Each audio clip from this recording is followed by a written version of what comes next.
자, 율법의 정신, 율법 정신. 가난한 자가 없게 하라, 오른 자가 없게 하라.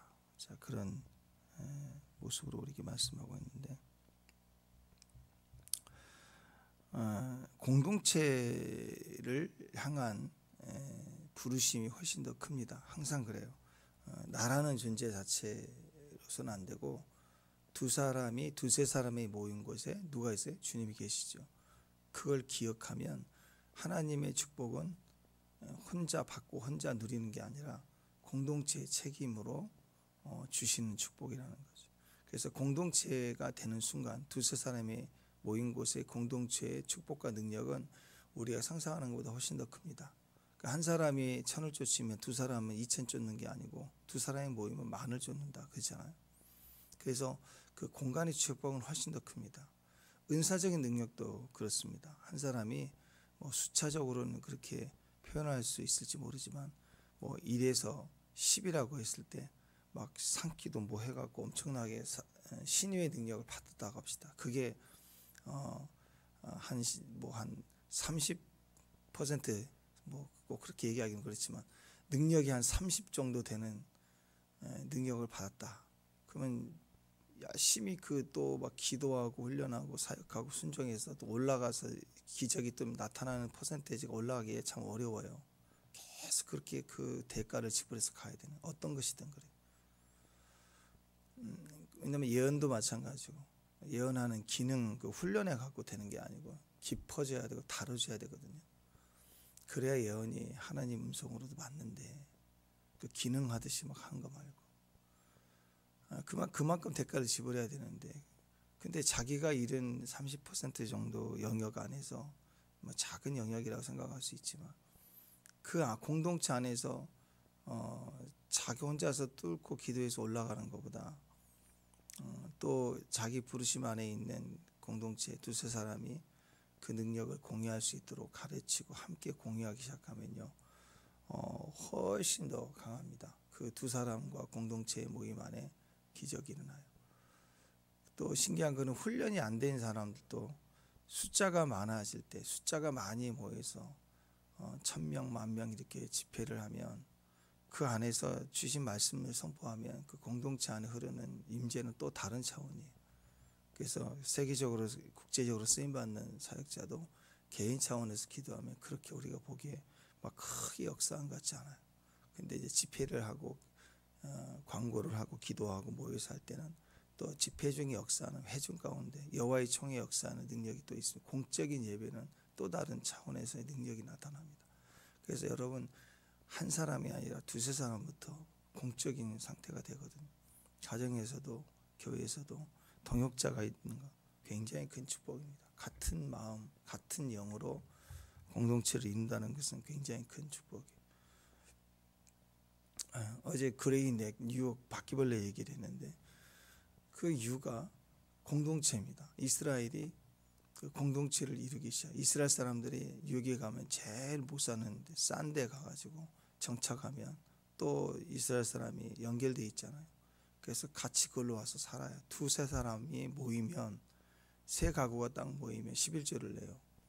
그래서 우리가 교회처럼 회당을 만드는데 세 사람이 모이면 공동체 11제를 같이 운영을 해서 가로등 그 시에서 개발을 해주기는 어려우니까 자체에서 수리하고 하수구 고치고 화단 꾸미고, 그러면 또 한 사람 붙고 한 사람 붙고 유대인들 뭉칠 때마다 동네가 바뀌어버리는 거예요. 바퀴벌레가 없어져 버리는 거예요. 음식물을 안 당기니까. 그럼 유대인의 파워가 시작이 됩니다. 학교가 생기죠. 유치원이 생기죠. 그럼 갑자기 집단적으로 그 구가 굉장히 비싼 동네가 돼버려요. 그러면 정치적으로 표를 얻으려고 정치인들이 뛰어들고, 그래서 부촌이 돼버리는 거예요. 유대인들은 모인 곳은 항상. 이게 다 혼자만의 개념이 아니야. 항상 공간의 창조력이 있습니다. 그래서 함께 하려고 해야 돼. 항상 내가 할 수 있는 일에 혼자 막 계속 재능을 발휘하는 게 아니라 같이 하게 하고 같이 놀게 하고, 그런 부분이 크다라는 거죠. 미국에서 비냐드 교단이 뭐 한 20년 전에 갑자기 큰 교단으로 성장했던 이유 중에 하나도 그 제자화가 그런 거예요. 그 예배 찬양을 통해서 그렇게 강력한 교회가 됐는데, 그 그 전도를 해서 저분은 같이 찬양했으면 좋겠다. 감동이 오면 얘기를 해서 같이 찬양을 하자. 하고 싶다. 그럼 가르쳐요. 드럼을 가르친 다음에 찬양을 할 때 옆에다 세워놔요. 옆에다 보자보자 앉혀놓고 드럼 치는데 옆에 앉혀놓고 같이 막 치는 거예요. 그리고 옆에서 계속 보게 해요. 그래서 거의 반복되는 곡들이 있잖아요. 그래서 한 곡 연습해갖고 그 곡 할 때는 네가 쳐봐 하고 같이 하는 거. 기타도 옆에서 같이 치게 하고 앰프 꺼놓고 끼워서 치게 하고 나중에는 한 곡 하면 그 곡 치게 하고 계속 하다가 체인지가 되는 거죠. 그래서 팀을 만들어서 또 세우고 급하게 교회가 강력해지기 시작하는 거예요. 또 셀 그룹을 해서 리더십이 잘 되면 어떤 사람들은 7, 8명 모아놓으면 1년 되면 까먹는 사람도 있지만 어떤 사람은 20명, 30명 그 다음에 또 7명 맞춰지면 또 20명, 30명 모이면 그 사람에게 조언을 해요. 넌 신학교 가는 게 어떻겠냐. 아무리 봐도 목자의 은사가 있다. 자기가 감동을 받아서 하겠다. 그러면 교회에서 신학교를 보내주고 생활비를 책임져 줍니다. 신학교 졸업 딱 할 때쯤 목사 안수 받을 때쯤 되면 자기가 전도했던 사람들 딱 모아서 한 100명 이상 모은 사람들 딱 떼서 교회를 지원해줘요. 그냥 교회가 막 갑자기 그 흐름대로 그대로 서가는 거죠. 사역을 그렇게 하는 거예요. 그것처럼 그 방법이 테크닉이 중요한 게 아니거든요. 오늘날 우리 교회에 그런 방법들을 테크닉을 발휘하는 거 말고 오늘 말씀과 비춰보면 개인의 축복이 아니라는 거예요. 공간의 축복을 생각할 때 하나님의 은사와 능력은 기하급수적으로 커져가기 시작하는 거예요. 그래서 우리가 서로 나만이 아니에요. 우리가 너와 나 사이에 우리가 될 때 거기는 너와 나가 우리가 되면 그 우리는 서로인 줄 아는데 거기에는 두세 사람이 모인 곳에 주님이 계시잖아요. 주님의 역사가 거기에 시작이 되는 것입니다.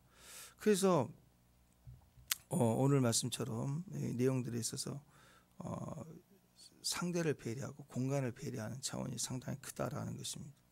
오늘 배고파서 포도원에 들어가서 뭘 먹게 할 때 먹는다 그러면 먹으라 이거예요. 그걸 막 따지지 말라는 거예요. 왜 남의 밭에 가서 먹냐 근데 그 은혜를 베푸는 것에 있어서 제한이 있긴 합니다. 뭐냐면 그냥 거기서 배불리 먹어서는 배고파서 들어온 자는 배불리 먹어도 된대요. 근데 그릇에 담아오지 말라. 그 선이 있는 거죠. 그러니까 이런 거 있죠. 식당 뷔페 가는 거 비슷해요. 뷔페 가가지고 실컷 뭐든지 다 먹을 수 있잖아요. 집에 싸우면 안 되잖아요. 그거 바리바리 다 싸갖고 오면 안 되잖아요. 그렇죠? 그와 비슷한 거예요. 은혜를 줘서 먹게 하지만 그러나 그것을 가지고 이렇게 싸우지 말라. 싸우면 의도성이 있잖아요.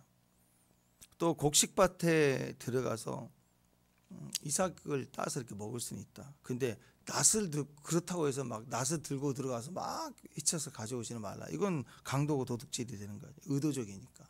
그렇죠? 그렇게 하지 말라. 과도하게 하는 거, 어느 선을 넘어서 하는 것들은 우리에게 그것은 은혜가 되지 않죠. 은혜를 베풀었는데 그 기쁘잖아요. 그죠? 은혜를 베풀 때 여러분 굉장히 기쁩니다. 은혜를 받을 땐 고맙죠. 은혜를 베풀면 굉장히 기뻐요. 뿌듯하고.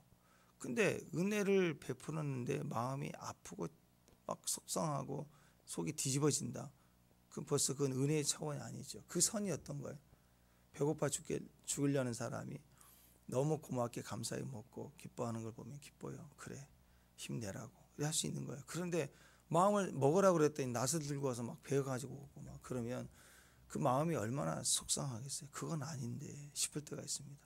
사실 우리가 그럴 때가 많아. 어떤 은혜를 베풀었는데 그 은혜의 정도를 넘어져서 그걸 일반적으로 막 권리인 줄 알고 막 그걸 요구를 해요. 막 달라고. 그러면 마음이 상하죠. 그럼 어떻게 되겠어요? 그 은혜를 베풀려는 마음이 줄어들기 시작합니다. 못하게 하기 시작하죠. 그건 사이가 점점 강팍해지기 시작해요. 근데 그 적정선에 있어서 우리가 은혜를 나누면 이 사람이 고맙잖아요. 그럼 자기도 나중에 이제 성공하고 좋아지면 누군가를 계속 이렇게 은혜를 베풀려는 마음이 생기는 거예요. 자꾸 나누려는 마음이 생기는 거라고. 그 선이 너무 중요한 거예요. 적정선이. 지혜로운 거예요. 적당히 해라. 무엇이든 과하지 않게 해 나가야 된다. 그런 의미가 우리에게 크다는 것이죠. 그래서 오늘 내용들을 보면 막 여러 내용들이 막 자세하게 나오잖아요. 예. 자, 우리 24장 넘어와서도 보면 뭐 계속해서 뭐 아내를 맞이하는 이혼을 하는 이야기, 이게 종류가 다른 것 같으면서도 연결되어 있는 비슷한 생활 주변에서 나와 너 사이, 우리 생활 공간 속에 있었던 여러 케이스들을 얘기를 하는데, 마치 우리가 바둑을 두신 분들이 신의 한 수 그러잖아요. 이 공간에다가 그냥 딱 하나 던지는, 하나 딱 놔두는 이 한 수가 전체를 움직이지 못하는, 묶어버리는 그 힘이 있죠. 그와 같이 여기 나와 있는 케이스가 하나가 그냥 이대로 지켜라라는 율법 행위 정도가 아니라 우리 공간의 어떤 핵심을 우리에게 주고 있는 것이죠. 그래서 그런 메시지의 그 의도 속에 우리가 배워야 될 게 율법이 아니라, 율법 행위가 아니라 율법 정신이라는 거죠. 누구도 억울해서는 안 되는 거예요. 나 때문에 우리 공간이, 나와 너, 우리 공간이 나 때문에 누군가가 막 이렇게 억울해요. 작은 거지만 계속 억울해. 나 때문에 불편하고 억울해. 불편한데 왜 불편하느냐? 억울해. 같이 치약 쓰자 그랬더니 치약을 다 짜가지고, 같이 이빨 닦을 때 같이 닦는 정도가 아니라 짜가지고 청소한다고 내가 막 다 짜버리면 하나 또 사야 되잖아요. 또 같이 사러 나가야 되잖아요. 그게 아무것도 아닌 것 같은데, 그런 뭐 공동체 생활하면 그런 것들이, 자기만 빠지고 이런 것들이 자꾸 억울하게 하는 거예요. 누군가를 손에 입히는 거예요. 보이지 않게. 근데 그걸 가지고 그러냐라는 애매한 게 있어요. 사람이 화나고 열받게 하는 게 큰 게 아닙니다. 작은 거예요. 작은 것 때문에 쌓이면, 나는 은혜를 베풀었는데 그러네, 이게 자꾸 되는 거. 그냥 그가 할 일을, 약속된 일을 힘드니까 내가 해줬어. 그랬더니 계속 시켜 그걸. 그러면 너 잘한다 그래서 그래 뭐 내가 잘하니까. 그랬더니 이제 당연히 해야 된다고 막 그러면 어떻겠습니까? 이런 것들이 막 힘들어지기 시작합니다. 한번 양보해 주는데 권리로 알기 시작하면 억울하면 안 되고, 또 나만 계속 잘 되고 누구를 막 이렇게 손해를 입히게 시작했다. 그것도 역시 문제가 되기 시작하는 거죠. 자, 그런 배경에서 이제 아내와 남편의 관계 속에 이어지는 이 이야기들이 공간에 대한 이야기를 계속하고 있는 것입니다. 그래서 율법 정신이 너무너무 중요합니다. 공의와 사랑, 억울한 자가 없어야 된다. 가난한 자가 없어야 된다. 약자를 향해, 소외된 사람들을 향해서 우리에게 메시지를 주고 있습니다. 그러니까 한마디로 믿는 자잖아요. 그리고 한마디로 남자, 어제도 얘기했지만 모든 책임은 남자예요. 남자. 오늘도 또 반복돼서 그런 이제 얘기인데요. 좋은 사회는 그거예요. 좋은 사회, 좋은 관계는 저절로 일어날 수 없어요. 그냥 서로 젠틀하게 대해야 하니까 그냥 좋은 게 아니란 말이에요. 그건 좋은 게 아니에요. 그냥 사회생활이에요. 사회생활. 근데 진짜 문제 없고 나도 문제를 일으키지 않는 관계가 좋은 사회가 아니라, 약자에 대한 태도가 좋은 사회예요. 약자. 어떤 사회가 좋은 사회냐? 약자를 배려하고 그들의 소리를 들을 줄 아는 것. 선진국이 뭐가 있어요? 선진국은 약자에 대한 배려가 뛰어난 나라들이 선진국입니다. 특별히 장애를 가지고 있는 자녀들이 있을 때, 얼마 전까지 대부분 다 미국, 캐나다로 다 이렇게 이민을 많이 갔잖아요. 그래요. 왜? 너무 잘 돼 있으니까. 우리나라도 제도가 많이 바뀌었고 또 제공해주는 복지 시스템도 많이 좋아졌지만 아직까지 멀었어요. 이 장애우들을 대하는 태도나 보장, 이런 것들이 많이 달라요. 선진국은 대부분 이런 그 시스템을 보면 훨씬 더 다른 걸 볼 수 있어요. 뭐 강도가 없다, 뭐 먹기 살기 좋다, 뭐 나라가 크다, 뭐 그것의 선진국 기준이 아니에요. 그 약자의 시스템을 보면 아직도 멀었어요. 그래서 미국이나 이런 캐나다 같은 데로 이민을 갈 때 세금도 많고 그렇지만 이런 보장 시스템이 훨씬 더 좋다는 걸 볼 수 있습니다. 그러니까 선진국입니다. 선진국은 국력이 강하고 돈이 많다고 선진국이 아닙니다. 예를 들어서 뭐 요즘 핫플레이스가 중동 아니에요? 사우디아라비아. 돈이 많죠. 돈이 어마어마하게 많지만 많다고 그게 선진국일까요? 그냥 사우디아라비아, 그 뭐라고 그래요? 선진국이란 말을 하지 않고 산유국 그래요. 산유국. 돈만 많으면 산유국이에요. 선진국이라고 얘기하지 않습니다. 돈이 있고 없고의 문제가 아니라 문화적인 거죠. 돈이 있고 문화가 없으면 산유국. 근데 문화가 있어요. 그럴 때 가장 아름다운 문화. 그럴수록 그걸 선진국이라고 얘기합니다. 반드시 약자에 대한 배려, 어려운 자들에 대한 배려, 남을 향한 배려. 중국도 지금 뭐 대도시 가보면 어마어마하게 발달이 됐잖아요. 중국 가면 뭐 엄청납니다. 뭐 웬만한 도시 못지않게 휘황찬란하게 길거리 분수라든지 그 대도시 가면 청도 짝퉁거리 뭐 거기 가면 막 시장바닥 바글바글했는데 얼마 전에 유튜브 한번 보니까 아주 그냥 무슨 롯데월드 와 있는 것처럼 대낮에도 그렇게 빛과 번쩍하게 다 해놨더라고요. 그러니까 그 돈이 많이 벌었잖아요. 중국이 엄청 돈을 많이 벌었어요. 근다고 중국을 우리가 선진국이라고 하지 않잖아요. 그죠? 돈을 많이 벌었어요. 막 써요. 우리나라 이제 그 유통업계 이렇게 잡아먹으려고 지금 테무, 알리 막 공격적으로 막 들어오잖아요. 그만큼 넓히고 강해져 가고 있어요. 두려울 만큼이나. 근데 돈이 많다고 해서 중국을 선진국이라고 하지 않죠. 왜? 아직까지 길거리에서 응아하고 막 그래요. 그러니까 그런 걸 볼 때 사람들의 태도나 모습과 문화를 보면 배려가 없다. 그러면 선진국이라고 보지 않는 거죠. 그래서 우리가 이런 부분들에 대해서 주님은 계속 강조하는 거예요. 너만 형통하고 너만 강하고 잘 되는 걸 말하는 게 절대 아닙니다. 그래서 오늘 그 딱 나와 있는 내용이 24장에 들어와서는 여성에 대한 배려, 또 가난한 자에 대한 배려, 그 다음에 많이 가진 자, 부한 자, 그런 여유 이런 것들을 계속 가난한 자의 포커스, 부자의 포커스 이런 것들을 다 같이 약한 자 중에 여성 대표성이 있죠. 고아, 가부, 나그네 이런 영역들을 다 포함해서 우리에게 얘기를 합니다. 그러니까 결국 이건 공간에 대한 이야기라고. 너 한 사람으로 인한 그 주변 공간에 대한 축복을 주고 있는 거예요. 주고. 선진국은 이렇게 주변에 대한 배려가 문화적으로 되어 있는 거. 이걸 법이 아니라 문화적으로 되어 있는 것. 그걸 말하는 겁니다. 약자 그러면 옛날이나 지금은 이제 오히려 또 남자들이 약자가 됐다고 그러는데, 자 당시의 기준을 보면은 여성이 최대 약자이겠죠. 편견, 차별의 대상, 여성, 또 고아, 가부, 또 나그네 뭐 이렇게까지 확대해서 보지 않습니까? 보호를 하라, 보호해 주라 그런 개념. 이혼 증서를 써주라 그 말은 보호해 주라 그런 의미가 되는 거죠. 5절에 보면은요 그걸 확대하는 거예요. 그러니까 소외받고 이렇게 차별받는 남편에게 미움을 받았으니 그 어떻겠어요? 얼마나 고통스럽겠습니까?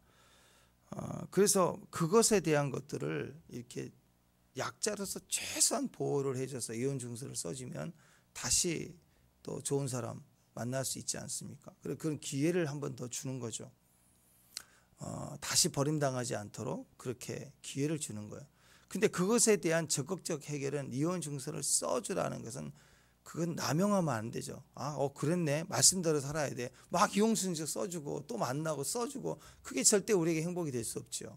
그건 최소한의 구제할 수 있고 또 책임져 주는 행동으로 그렇게 얘기를 하는 거죠. 왜냐하면 여자들은 사랑을 받지 못하면 이혼을 안 해주고 계속 사랑받지 못하면 죽어요. 속이 굶어 죽는다고.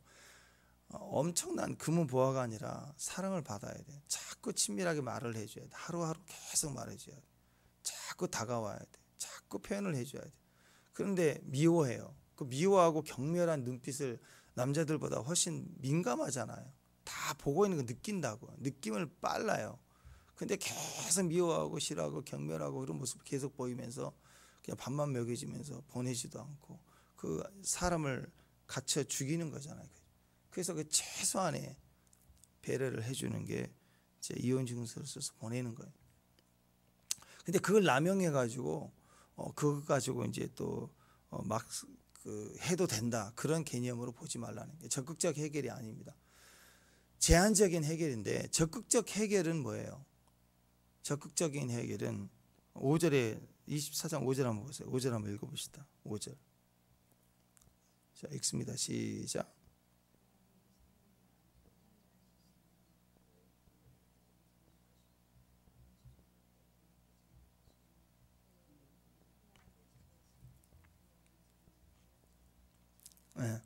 이거 하라는 거예요. 이것이 이 관계를 풀어가는 거예요.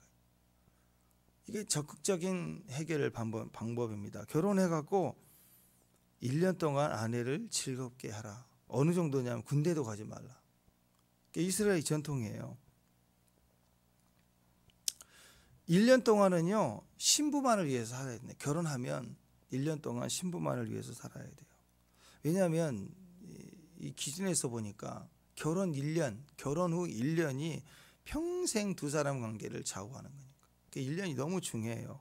왜냐하면 떨어져서 그냥 살아왔잖아요. 그리고 이스라엘 백성들은 결혼할 때 처녀성이 중요하고 그 이혼 사유가 되잖아요.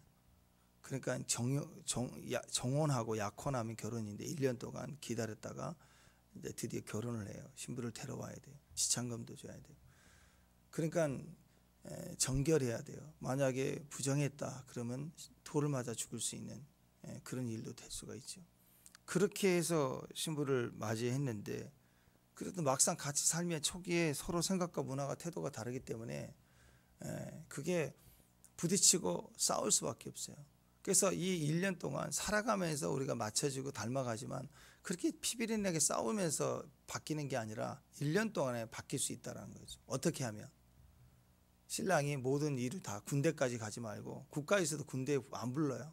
누구를 위해서? 신부를 위해서 살아라. 1년 동안 남편이 모든 것을 내려놓고 신부만을 위해서 신부가 기뻐해야 돼요. 신부가 즐거워할 수 있도록 막 뛰어다녀야 돼요. 그러니까 누가 전적인 희생을 해야 돼요? 남편이 해야 되는. 결혼 후 1년 동안 신랑은 오직 신부의 기쁨만을 위해서 1년 동안 모든 것을 내려놓고 뛰어들어야 돼요. 혼자 다 짊어져야 돼. 그 군대도 보내지 말고 아내의 행복을 위해서만 뛰어라. 그렇게 한 사람의 100%에 너도 나도 같이 나가면 안 돼요. 절대 하나가 안 돼요. 한쪽이 100%에 100% 온전히 사랑해. 자, 우리가 구원을 받을 때, 예수 믿고 구원받을 때 우리의 행위로 구원받지 않잖아요. 그러니까 여전히 구원받아도 여전히 옛 생각, 옛 고집, 옳지 않는 뭐 하다 보면 상처, 트라우마, 또 죄의식 다 있어요. 있는데도 예수님의 일방적인 100%의 희생으로 우리가 구원받았어요. 믿음으로. 그래서 시작된 거예요. 그러면서 서서히 변화가 되는 거예요. 사랑을 입으니까. 1년 동안만큼은요. 전적인 군대까지 국가의 이 책임 의무잖아요. 그것까지 내려놓고 아내의 행복을 위해서 뛰는 거예요. 뛰어라. 그러니까 결혼 준비하자. 그 말은 뭐예요?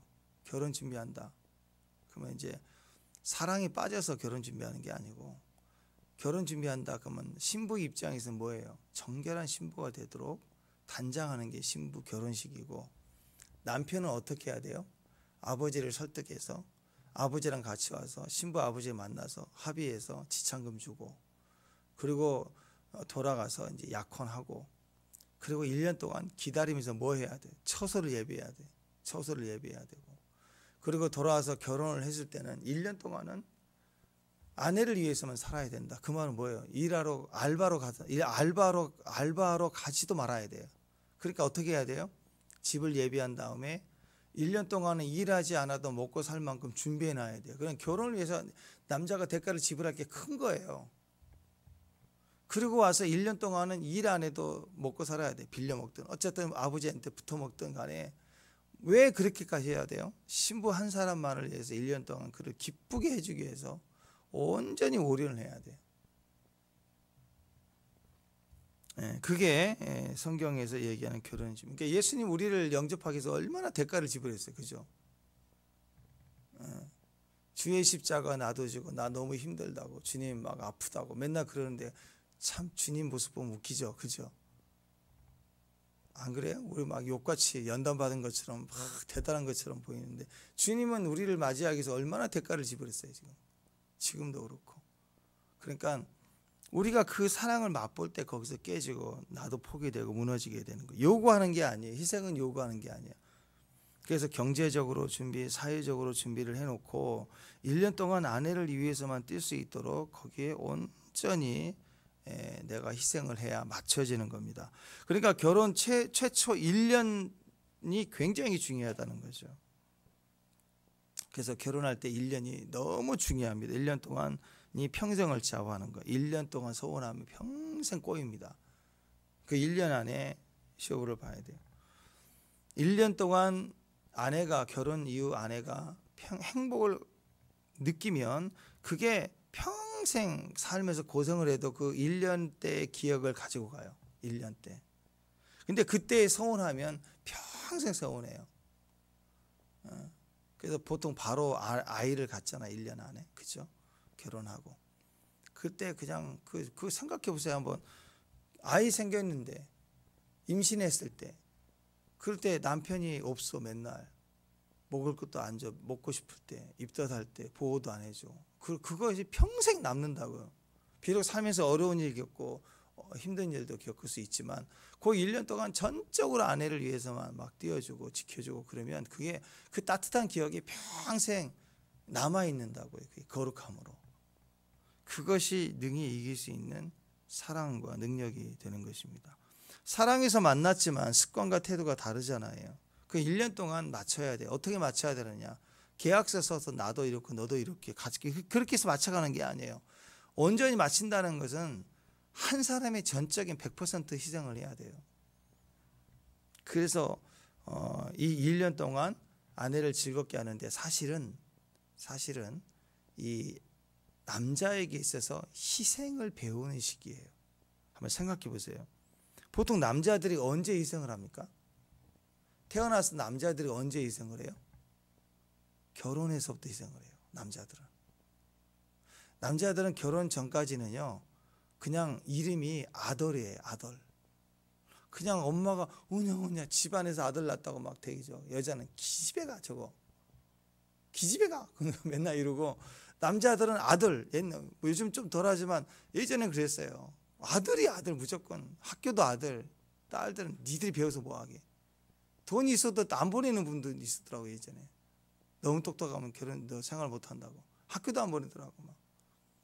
아들, 이름이 아들이 아니라니까 아덜이에요. 아덜. 그래서 희생을 몰라요. 그냥 오냐 그냥 반찬도 최고 좋은 거 그냥. 그래서 남자들은 결혼하기 전까지 그냥 엄마의 우상이거든요. 엄마가 우상으로 막 먹여주고 입혀주고 맨날 그래가지고 떠받들어서 희생을 몰라요. 희생할 줄은 몰라요. 근데 언제 희생을 하느냐. 희생하지 않고서는 온전할 수 없거든요. 가정이. 그래서 결혼하고 1년 동안 희생을 배워야 돼요. 그래서 희생을 짧게 빡시게 해야 됩니다. 그래서 어떻게 1년 동안 너 군대도 가지 마. 군대 생활처럼 하는 거예요. 군대 생활처럼. 완전히 내려가야 돼. 그래서 집안에서 살할 때 맨날 아들 금쪽이 뭐 이렇게 은혜만 사랑만 받았기 때문에 희생이 없습니다. 근데 결혼하자마자 진짜 배워야 할 게 희생이니까. 그래서 하나가 될 수 있으니까 결혼 후에 희생을 배우기 시작합니다. 어떻게? 전심으로 오직 아내만을 위해서 100% 희생하라. 이게 5절이에요. 5절. 그가 맞이한 아내를 즐겁게 할지니라. 아내의 즐거움을 위해서 뭐하라? 희생하라. 그래서 남자는 희생하는 존재예요. 잘 기억해야 됩니다. 어떤 바보 남자가 있어요. 바보 남자. 나쁜 남자 아니에요. 바보 남자예요. 이걸 깨닫지 못해갖고 맨날 왜 나만 희생해야 되냐고 막 왜 나만 외벌이 해야 되냐고, 왜 죽도록 나만 일하고 희생해야 돼. 나는 언제까지 나는 일을 해야 되냐고. 오늘 말씀 보세요. 희생 누가 해요? 희생 누가 해요? 남자가 하는 거예요. 남자가. 그러려고 결혼한 거예요. 희생 남자가 하는 거예요. 말씀 보세요. 말씀 보시면 남자가 희생합니다. 자기만 희생하다고 억울하다고, 물론 이해는 해요. 이해는 하는데 한번 생각해. 그렇다고 해서 나도 희생하니까 너도 희생해야 돼. 우리는 똑같이 희생해야 돼. 그냥 공평과 차별로 갑시다. 차별을 없앱시다. 공평, 오늘부터 똑같이 희생. 자, 합시다. 그러면 이제 어떻게 해야 돼? 남자가 애들 앵벌이 시켜야 돼. 니들도 똑같이 밥값해야 돼. 애들 앵벌이하고 아내도 보내야 돼. 일 시켜 먹고 똑같이 공평하게 똑같이 일해야 된다. 3등분으로 우리 n분하자. 3등분 딱 했어요. 똑같이 돈 내. 똑같이 가자. 뭐 공평할 수 있겠죠.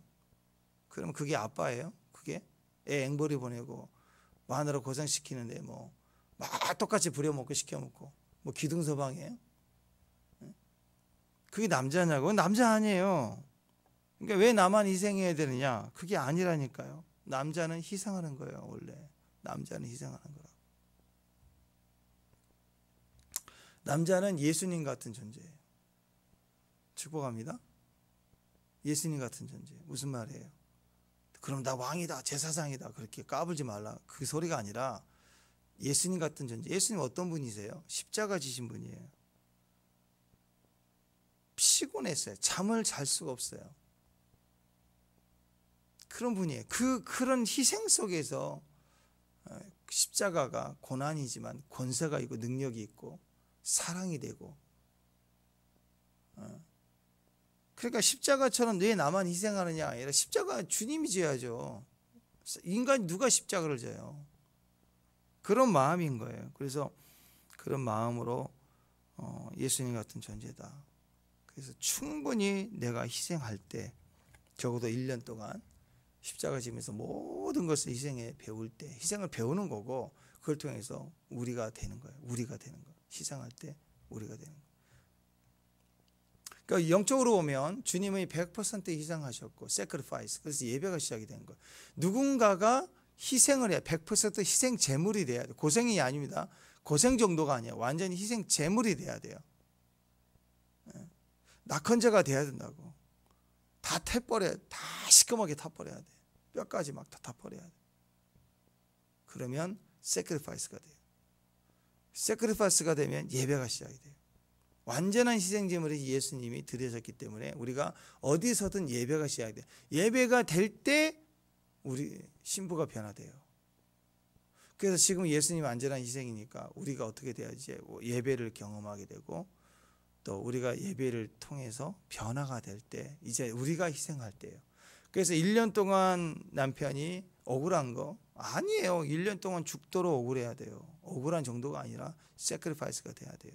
그러면 그 1년의 희생으로, 십자가의 희생으로 우리가 혜택을 누리는 것처럼 그 사랑이 아내에게 그게 세워질 때 그 아내는 그 안에서 계속해서 변화가 되는 거예요. 그래서 아내도 희생하게 되고 또 함께 그 사랑을 유지해 갈 수가 있는 거예요. 그러니까 아내도 마찬가지입니다. 남편이 계속해서 자기를 희생하고 자기를 죽이는 일을 받아들여야 돼요. 마음에 안 들어도 그냥 막 속상해도 남편 보고 받아들여야, 남편을 존중해야 돼요. 인정해주고 칭찬해주고 알아주고 고맙다고 해주고. 그러니까 남편은 희생해야 되고 아내는 남편을 존중해야 돼요. 남편을 절대로 나그네처럼 대하면 안 돼요. 축복합니다. 존중해야 돼요. 이게 같이 가는 거예요. 그러니까 이 1년이 평생에 중요하다라는 거죠. 참 실질적으로 그런 것 같아요. 결혼한 부부들이 그 첫 해 막 그 신혼 때 애 생기기 전에 막 주로 이렇게 주말만 되면 자꾸 여행 다니는 그런 부부들도 있거든요. 젊은 애들.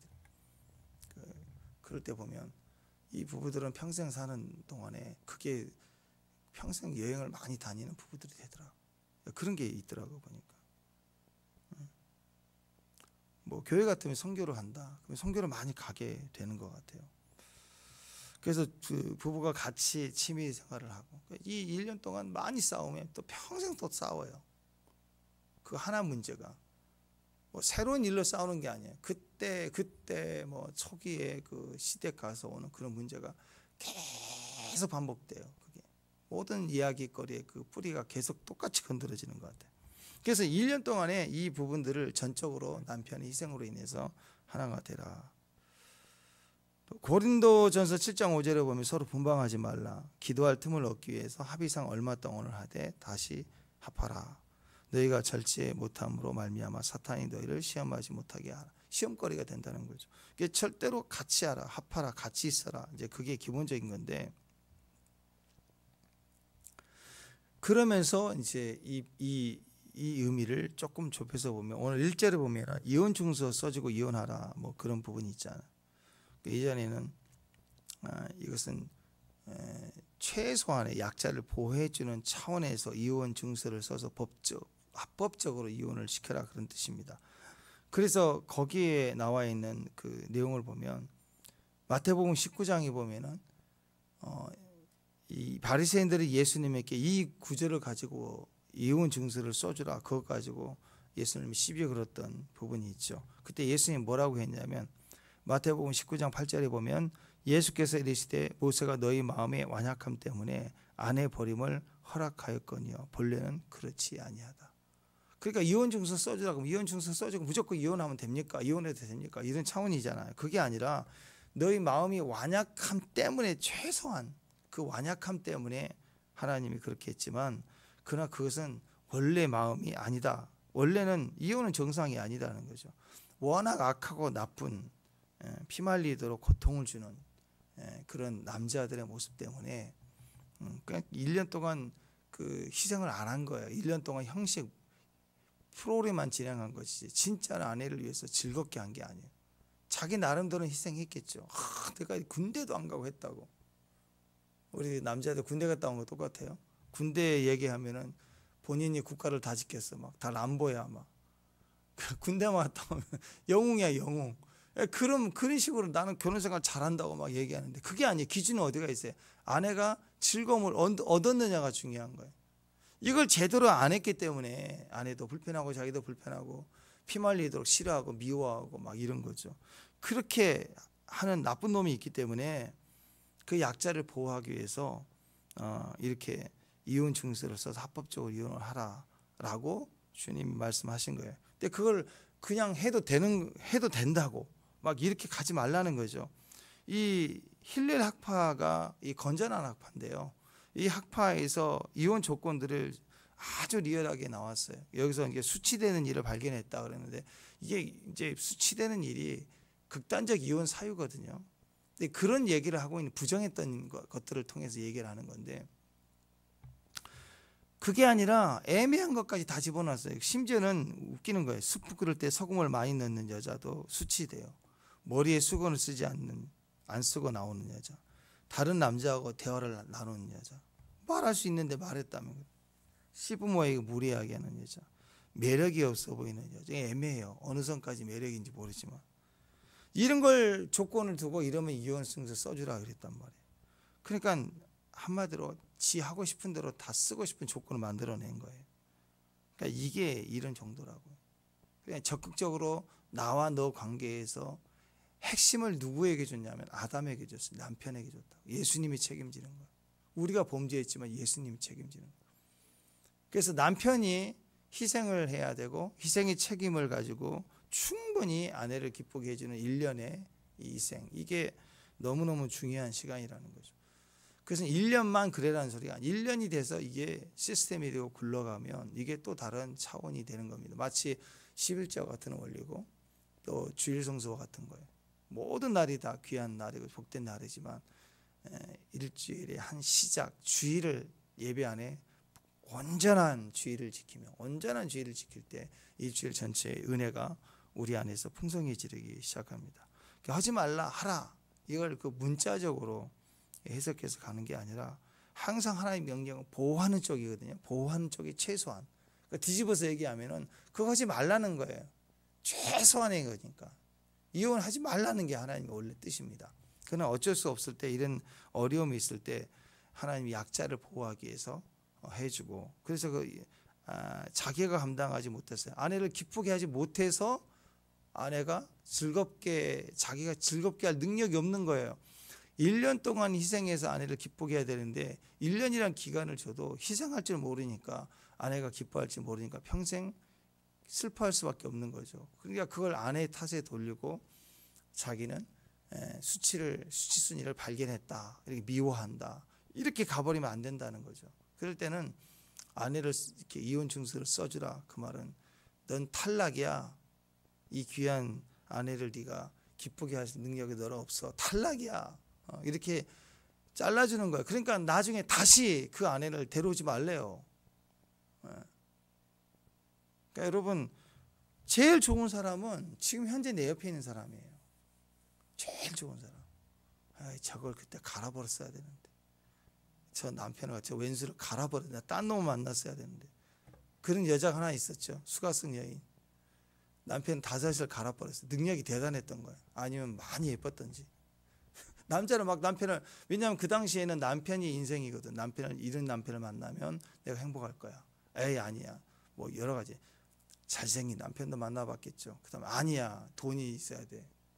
또 돈이 많은 남자도 만나봤겠죠. 아니야, 성격이 좋아야 돼. 뭐 이렇게 해서 한 5번 갈른 것 같아요. 근데 아니야. 현재 6번째 지금 동거하고 있는 남자는 남편도 아니에요. 재보고 있는 거예요. 내 행복은 어디 있을까? 내 행복은 없을까? 그러다 예수님 만났잖아요. 똑같은 거예요. 남편도 마찬가지입니다. 이런 여자 저런 여자 바꾸고 내가 원하는 남자 아내를 만나면 나는 행복할 것이다. 아니에요. 행복은 어디 있냐?